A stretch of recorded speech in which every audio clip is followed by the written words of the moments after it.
Boris de Schletzer, qui était donc qui était en fait musicologue, sauf erreur. Il était philosophe de la musique et traducteur, voilà.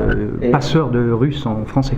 Et donc vous avez publié un livre sur lui qui s'intitule donc Boris de Schletzer, un intellectuel européen. C'est un collectif. Ah, c'est un collectif. Oui. Ok. Donc éditeur alors dans ce cas-là. Voilà. En 2023. Et puis, auteur bien sûr de nombreux articles sur la littérature et sur Montaigne d'ailleurs, et sur l'art en particulier. Donc je vous cède la parole pour cette intervention. Merci beaucoup, merci aux organisatrices de ce colloque de m'avoir invité. La présentation que Gérald vient de faire vous montre assez que je n'ai rien à faire ici. Je ne suis pas compétent en matière d'écologie et il a fallu l'insistance amicale de Nathalie Frogneux, avec qui je dialogue depuis 30 ans, à peu près, quand nous nous sommes rencontrés autour de Hans Jonas, auquel j'ai consacré 2 ou 3 études il y a 30 ans, début des années 90.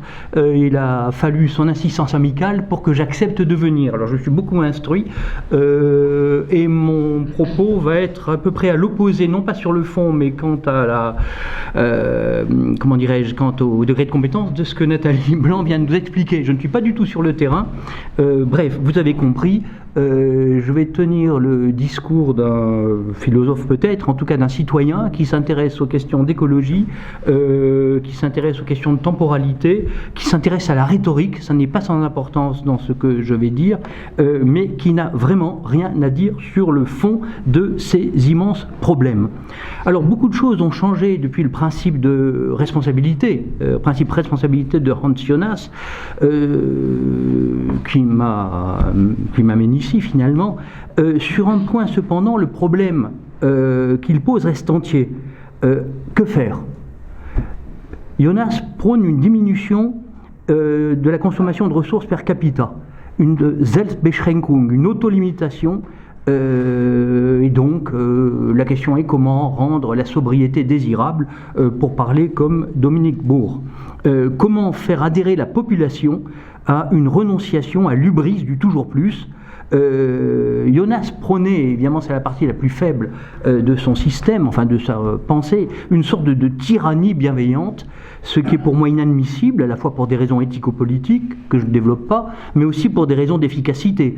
La tyrannie n'est jamais efficace dans le moyen et dans le long terme. Alors mes réflexions sur le temps de l'argumentation, puisque le titre de mon propos c'est temps de l'écologie et temps de l'argumentation, le citoyen, l'expert, le décideur. Mes réflexions sur le temps de l'argumentation s'inscrivent dans cette perspective politique. Il s'agit de faire que les gens se sentent concernés par l'histoire racontée. Je ne connaissais pas cette formule qui est magnifique. Il s'agit d'une part de convaincre les populations de vérités qui les dérangent, et deuxièmement, d'obtenir le consentement actif au comportement changé qu'exige évidemment la situation de la Terre. Alors, mon évolution académique fait que je m'occupe de philosophie de l'art et de philosophie de la musique, ça a été rappelé, et par conséquent, dans la triade classique, l'expert, le décideur et les citoyens, j'occupe la position ingrate du citoyen, c'est-à-dire de celui qui ne décide de rien, sauf par son vote de temps en temps, et qui n'a point d'expertise.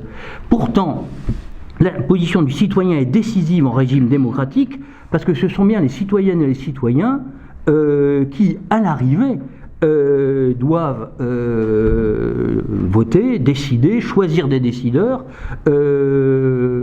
et aux décideurs de mériter d'avoir les votes et plus encore l'adhésion des citoyennes et des citoyens.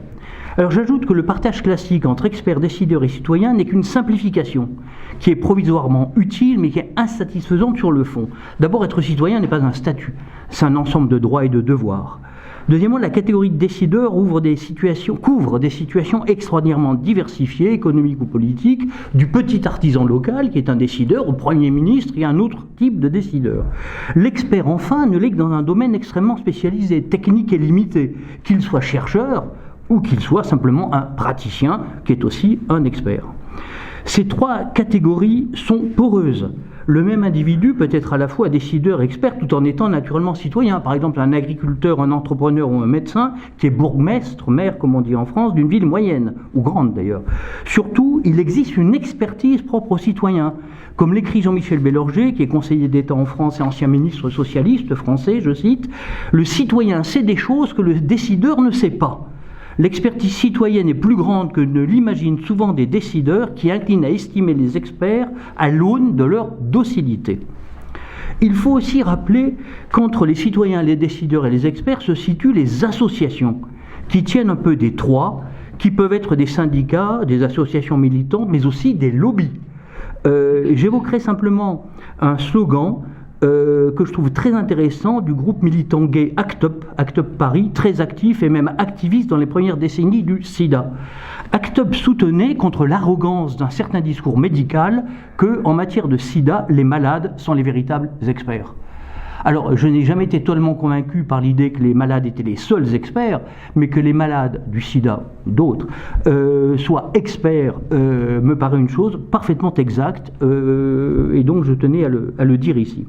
J'ai choisi d'aborder la question du temps de l'écologie par la question hautement philosophique mais également politique du temps de l'argumentation en matière écologique. Je partirai d'un article classique de Chaim Perelman datant de 1958, de la temporalité comme caractère de l'argumentation.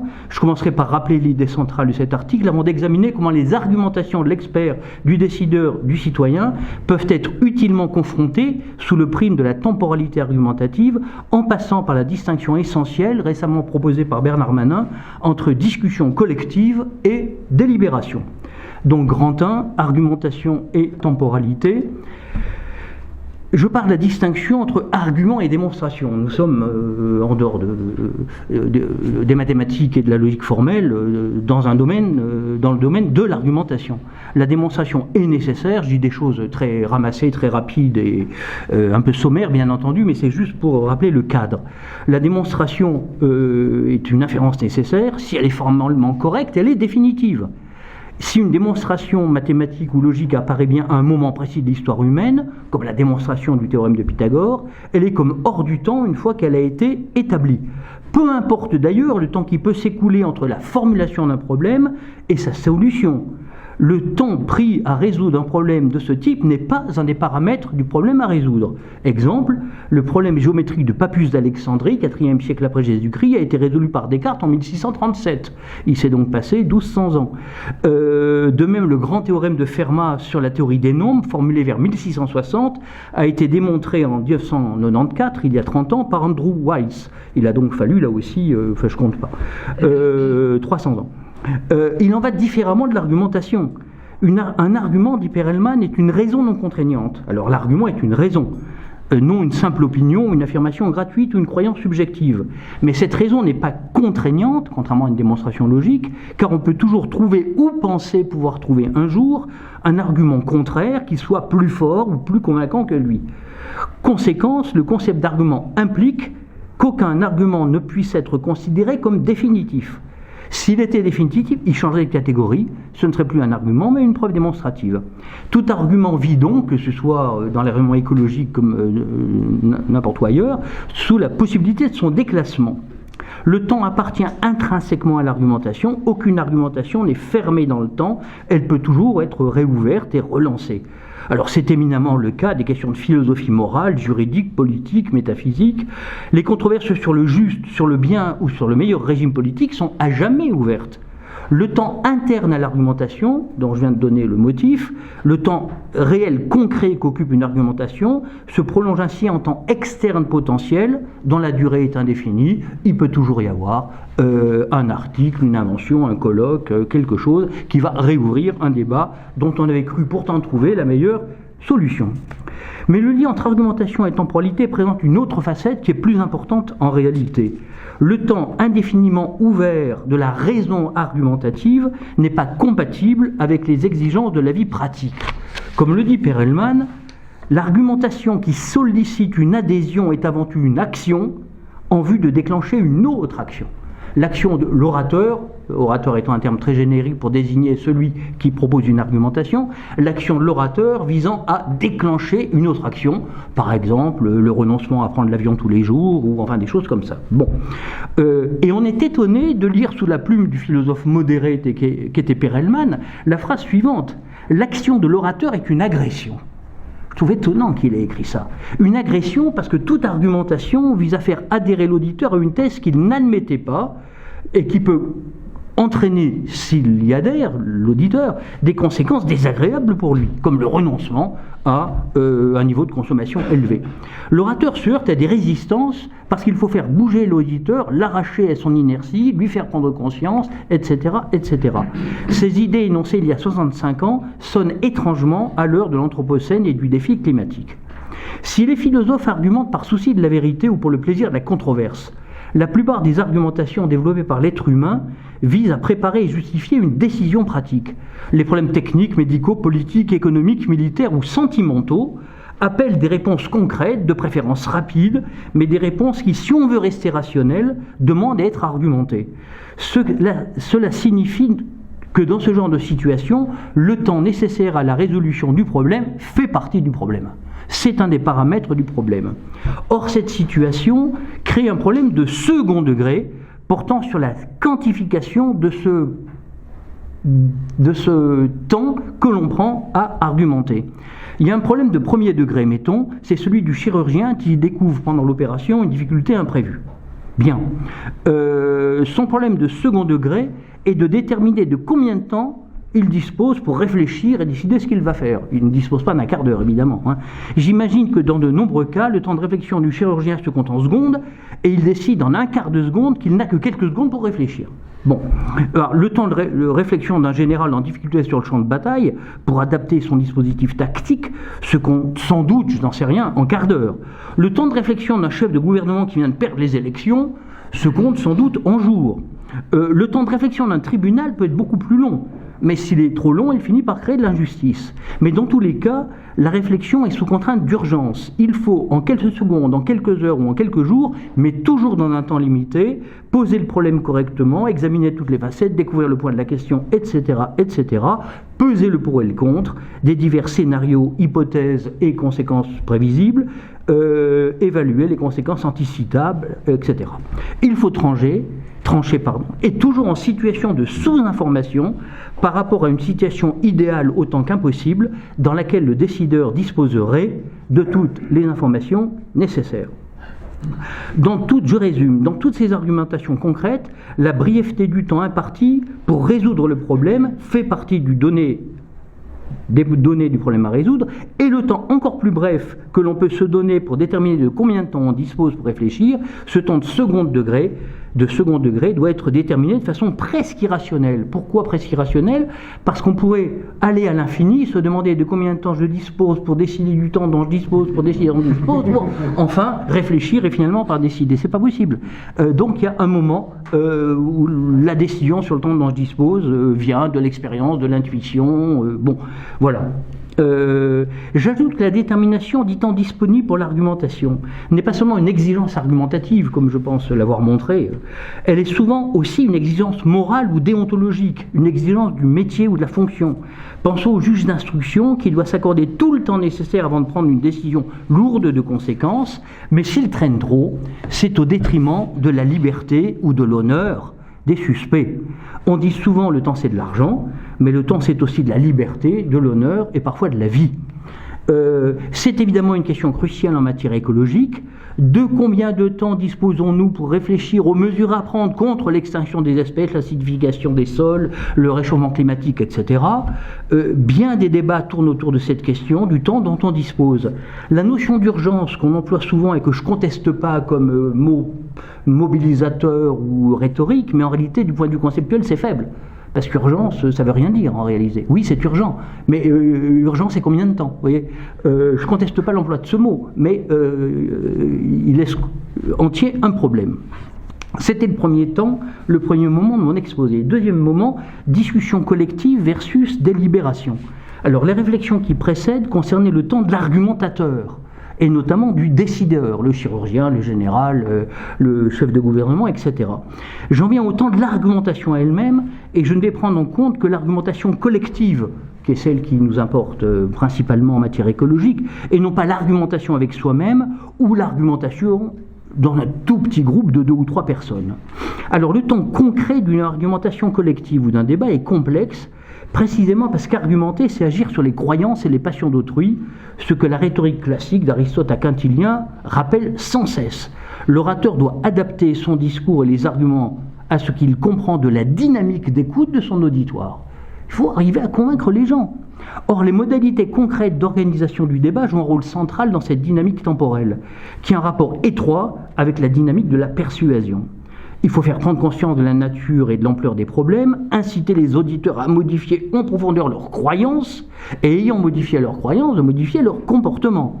Ce n'est pas rien, cela demande du temps, un temps bien géré, j'aime pas beaucoup le mot gérer, ce qu'on aurait appelé au XVIe siècle un temps bien ménagé.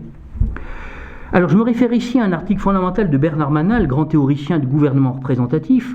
Son article est paru en 2011 dans la revue Raison politique, s'intitule « Comment promouvoir la discussion démocratique ?» priorité du débat contradictoire sur la discussion. Alors dans cette étude magistrale, Bernard Manat n'évoque pas les problèmes écologiques, mais ses analyses me paraissent très utiles dans notre perspective. Je ne peux évoquer que quelques points de cette étude extrêmement dense. Alors on pense souvent, c'est une idée libérale du XVIIIe siècle, d'avant et d'après, que la discussion libre entre plusieurs personnes de bonne foi permet la confrontation de différents points de vue, l'exploration de différentes facettes d'un problème et permet une décision collective raisonnable. Dit comme ça, c'est pas faux, mais il faut prendre en compte les effets indésirables de la dynamique de la discussion à plusieurs, et c'est sur quoi Bernard Manat attire l'attention. Dans son étude, qui est appuyée sur un ensemble impressionnant de données empiriques, Bernard Manat analyse plusieurs de ces ratés de la discussion. Il définit la discussion comme la situation dans laquelle les participants s'adressent et se répondent les uns aux autres, mais de manière non organisée, de manière courtoise, en s'écoutant, s'interrompant pas, mais de manière non organisée. Bien.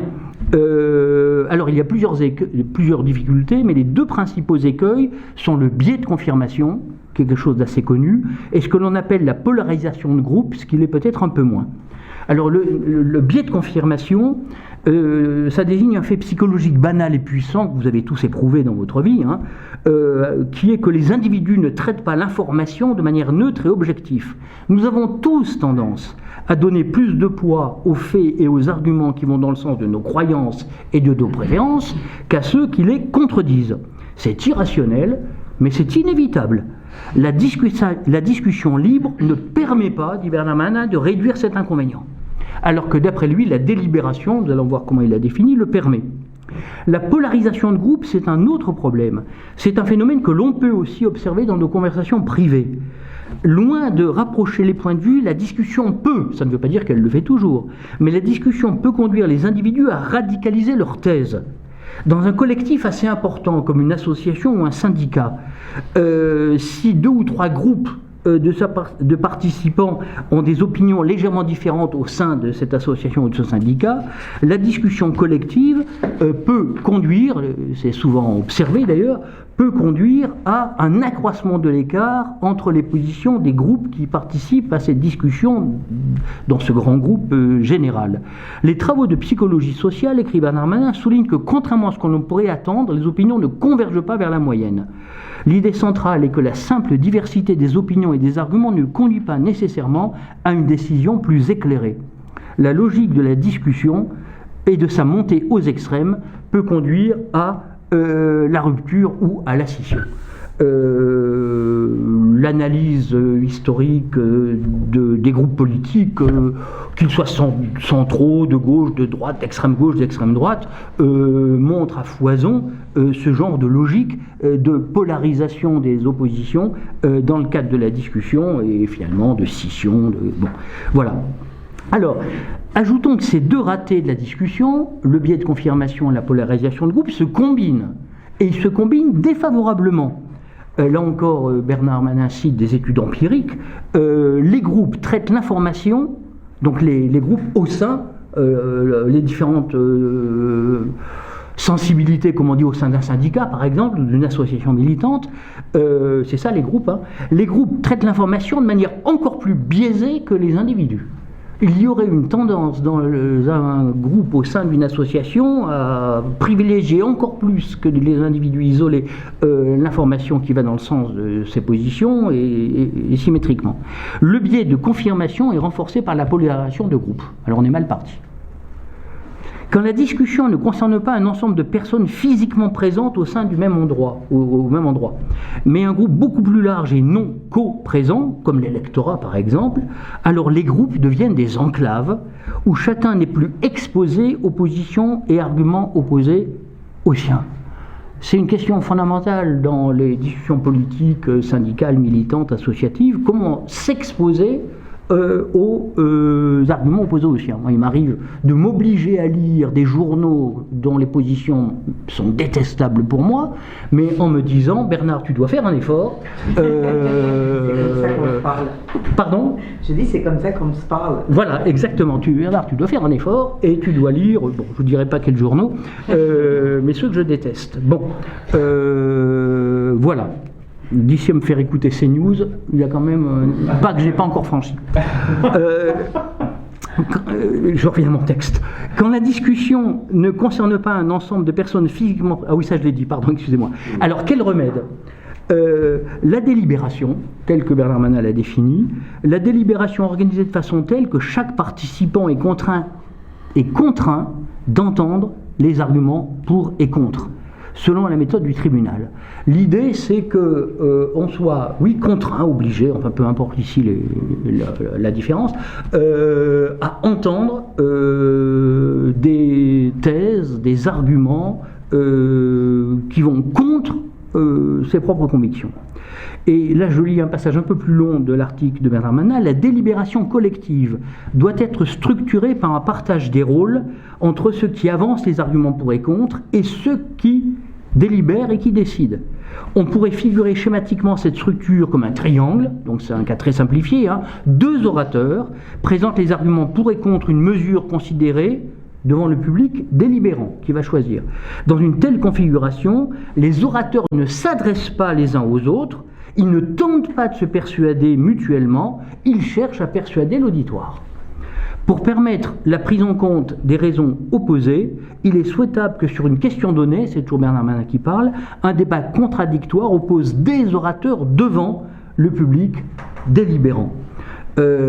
Et, continue notre théoricien, le débat est plus propice que la discussion inorganisée, à l'expression de points de vue opposés, dans la mesure où il évite aux membres du public l'inconfort psychique du désaccord de face à face. C'est une chose aussi que nous remarquons tous dans la vie professionnelle et autres. Parfois, le désaccord de face à face, c'est compliqué.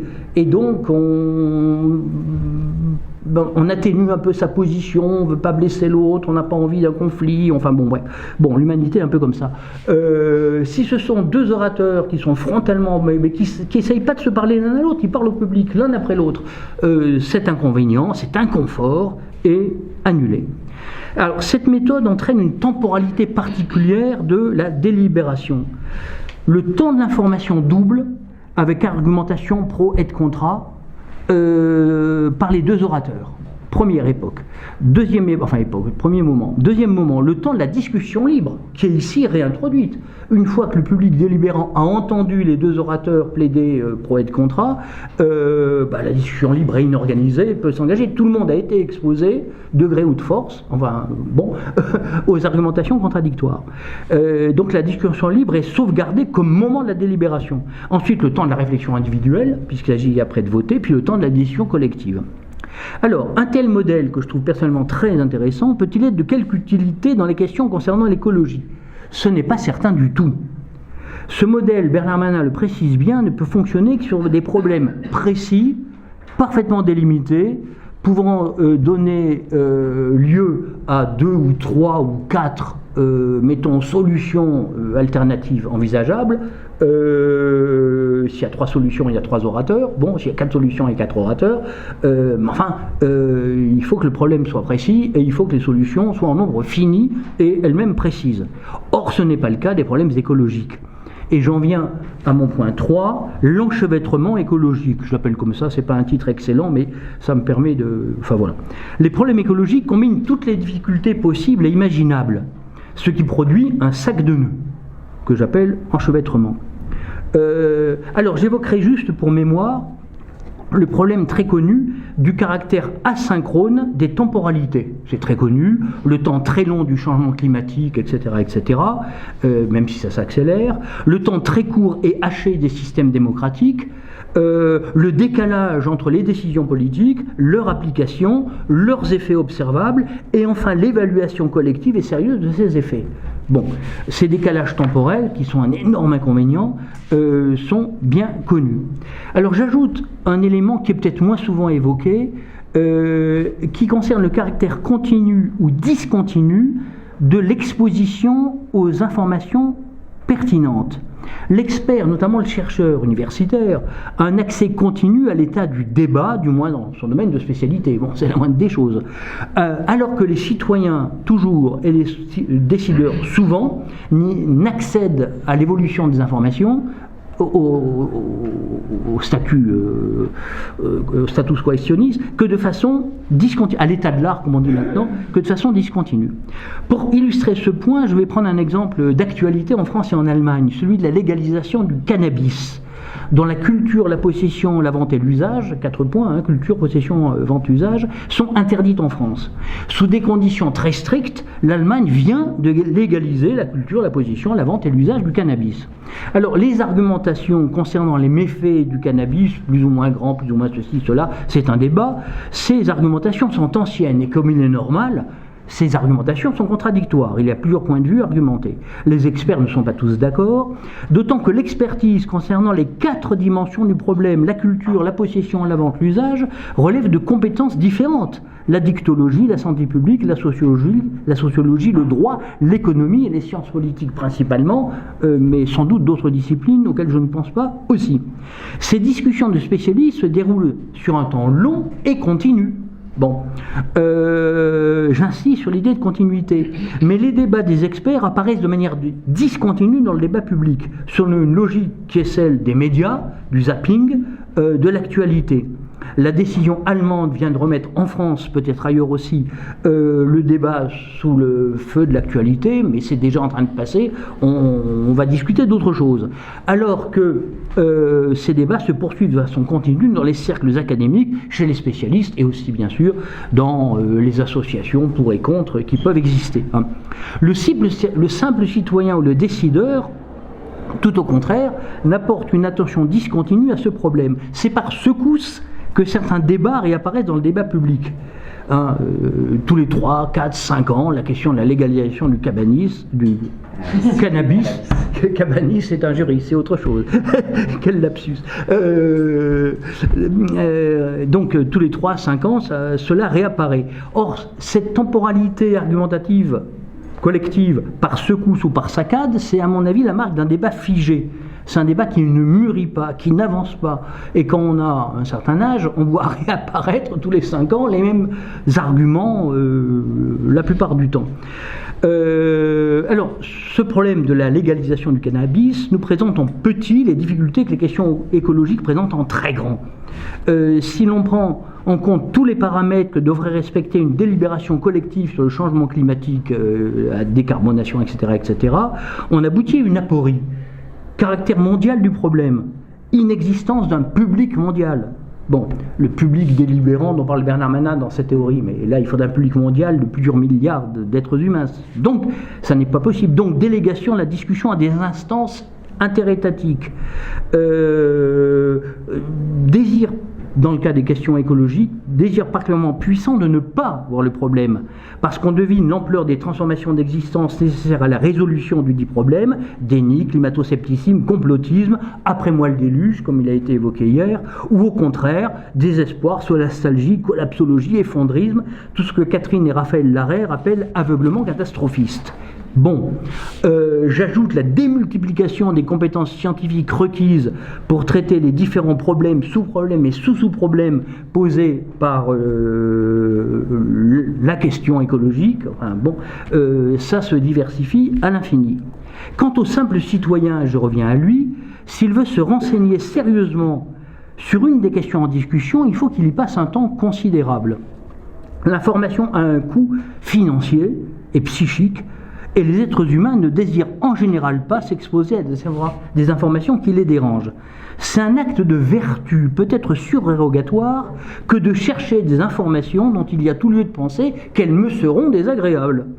Alors je vais prendre un exemple personnel, alors c'est une question qui ne m'est pas du tout désagréable, c'est juste un exemple, mais chacun d'entre vous a fait les mêmes expériences, du temps que prend l'information que l'on cherche sur une question liée à l'écologie qui nous intéresse.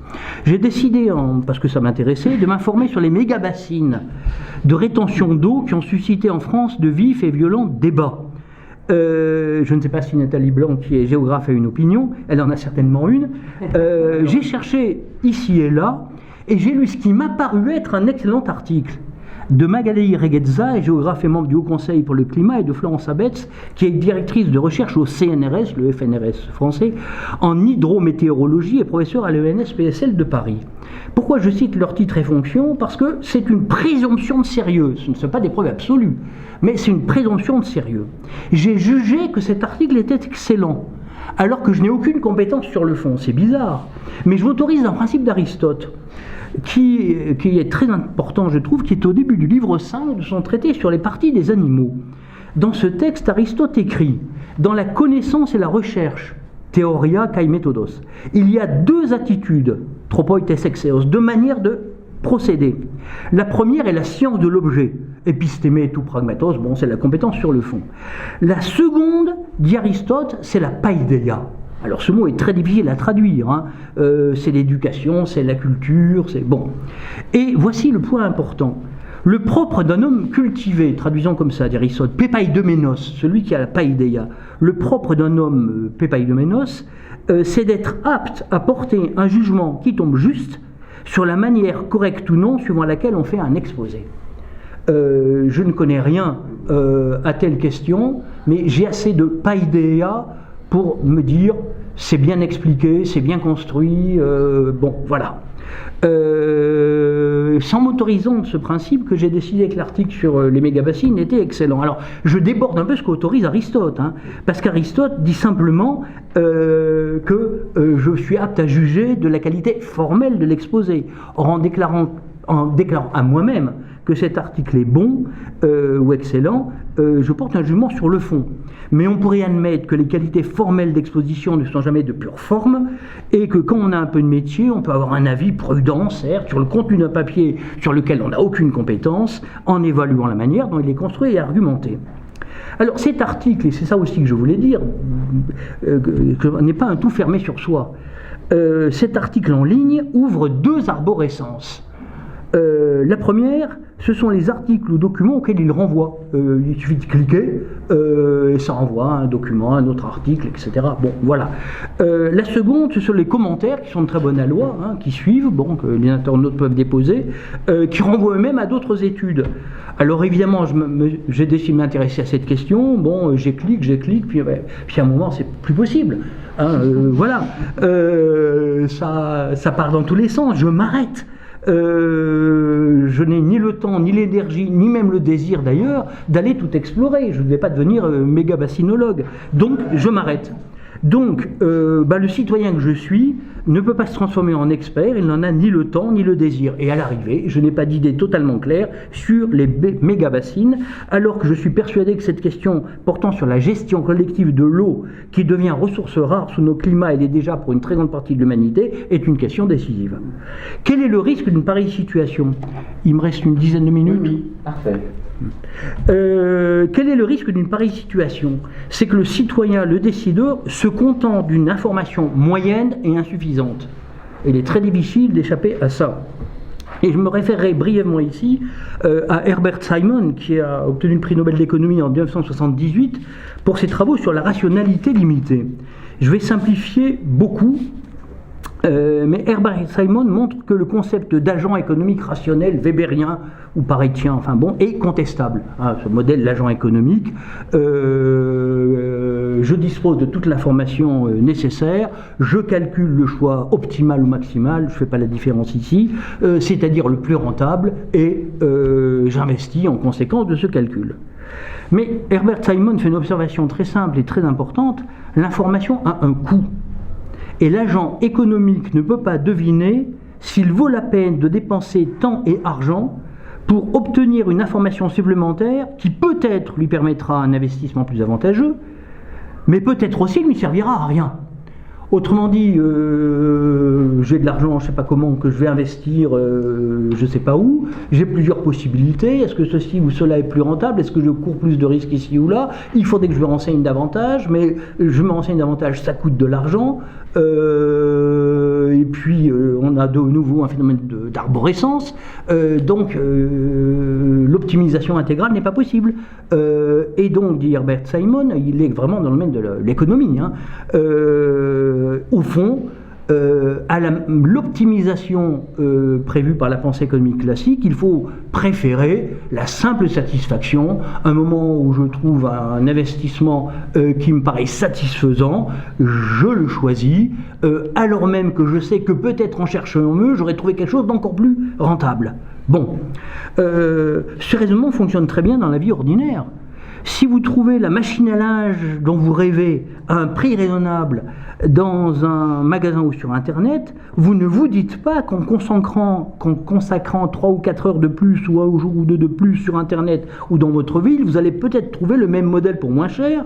Et encore dans ce cas, faudrait-il que la différence de prix justifie le temps que vous avez passé. Donc, vous dites ça me convient, ça a l'air bien, c'est bon, très bien, j'achète. Et vous êtes simonien sans le savoir. Bon, c'est cela la rationalité limitée. Mais c'est très joli et c'est très intéressant. J'ai résumé très grossièrement et en plus je ne suis pas économiste. C'est très intéressant intellectuellement. Mais, et Bernard Manin fait d'ailleurs aussi cette remarque dans son article, se contenter du satisfaisant plutôt que de chercher l'optimum, est-il acceptable quand il s'agit de décisions politiques fondamentales ? C'est tout à fait acceptable s'il s'agit d'acheter une machine ou de faire un investissement si vous êtes investisseur, très bien. Mais quand il s'agit de la possibilité future d'une vie authentiquement humaine sur la Terre, est-ce qu'on peut se contenter du satisfaisant en disant que des informations supplémentaires permettraient d'orienter peut-être totalement différemment les décisions que nous pouvons prendre, que nous devons prendre, pas que nous pouvons prendre, mais que nous devons prendre. Moi, j'arrive en fait à ma conclusion.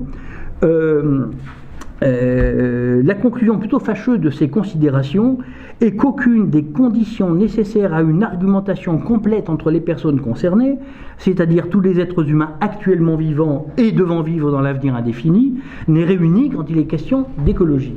Or, si nous ne voulons pas renoncer à un choix démocratique éclairé, si nous ne croyons pas à la tyrannie bienfaisante, qui est toujours une tyrannie malfaisante très rapidement, il faut trouver des moyens d'avoir un équivalent acceptable de cette délibération dont nous parlions tout à l'heure, c'est-à-dire un choix éclairé entre des argumentations opposées, exposées de manière argumentée, tout en sachant que l'argumentation en droit peut aller à l'infini, mais en fait doit s'arrêter parce qu'il faut décider. Et il faut décider parce qu'il y a urgence, et là on retrouve le concept d'urgence. Un brin d'optimisme pour conclure, parce que la conclusion en fait est un peu aporétique. Pourtant, il doit y avoir moyen d'y arriver. Et je conclus sur 4 idées qui ne sont pas originales et qui ne vont pas résoudre le problème, mais qui permettent peut-être d'ouvrir ou d'avancer la discussion. Première idée, la plupart du temps, la communauté de discussion préexiste au problème. Je ne dis pas en matière écologique, je dis en général. Le Parlement existe avant les projets de loi, et les laboratoires de recherche existent avant les projets de recherche qu'ils vont encadrer et financer. Mais dans certains cas, un problème peut créer la communauté de discussion ou de délibération, et nous sommes dans cette situation. La pression du problème oblige l'humanité et directement les chercheurs responsables et citoyens à inventer des formes nouvelles de délibération. Personnellement, je suis assez attaché à la pensée de Cornelius Castoriadis, qui disait que l'invention de la démocratie par les Grecs était une invention radicale. Les historiens peuvent montrer que ceci, que cela, que l'histoire antérieure permettait de comprendre que c'est émergé. Enfin, à un moment, ces gens ont inventé quelque chose qui n'existait pas. De même qu'un artiste invente quelque chose qui n'existe pas. Même si ensuite on peut montrer qu'il y avait un terrain favorable, que ci, que cela. Mais enfin, si Beethoven n'avait pas écrit le 14e quatuor, personne ne l'aurait écrit à sa place. Bon. Donc, il y a des inventions radicales, dit Castoriadis. Je suis d'accord avec lui. Nous avons besoin d'inventions du même ordre. Alors dire ça, évidemment, c'est juste une espèce d'espérance indéterminée. Hein. Mais enfin, il y a quand même cette idée que la pression de certains problèmes peut susciter les inventions, en l'occurrence institutionnelles ou organisationnelles, permettant de trouver la solution. Deuxième idée, là aussi je ne suis pas sûr de ce que j'avance, hein, il faut peut-être renoncer à l'idéal du grand matin écologique. Il y a eu le grand soir de la Révolution, bon, on n'y croit plus. Le grand matin écologique, je pense, à savoir une espèce de mutation complète des esprits et des cœurs, il ne faut sans doute pas, voilà. Et peut-être qu'il faut arriver à penser des décisions fractionnées, des décisions fragmentées, donc échelonnées dans le temps. Alors je ne sais pas du tout si c'est crédible du point de vue géographique, du point de vue du temps et de l'espace, je n'en sais rien, mais là je suis dans l'abstraction, hein, dans la réflexion sur l'argumentation. Peut-être faut-il penser des étapes ou des niveaux différents de décision. Je suis toujours dans le souci d'une décision collective, libre et argumentée. Bon. Troisièmement, il faut bien que l'expert, le décideur et le citoyen, c'était mon trio de départ, jouent leur rôle respectif. Mais le rôle le plus prometteur, à mon avis, est celui qui est tenu dans l'interstice, ou plutôt à l'intersection de ces trois pôles, les associations militantes, activistes ou non, mais les forums, les instances gouvernementales et intergouvernementales, le GIEC, le Haut Conseil sur le climat, enfin, il y en a d'ailleurs tellement qu'on pourrait passer beaucoup de temps à simplement les lister. Hein. Mais je pense que ces groupes ou instances, je ne sais pas comment les appeler, dont certaines sont officielles et dont beaucoup, heureusement, ne le sont pas, en réalité viennent rendre un petit peu caduque le trio classique décideurs, citoyens, experts. Et quatrièmement, je conclurai tout simplement en disant que tout ce qui participe à la prise de conscience des enjeux nous fait gagner du temps, ou plutôt nous évite d'en perdre. Merci. Merci.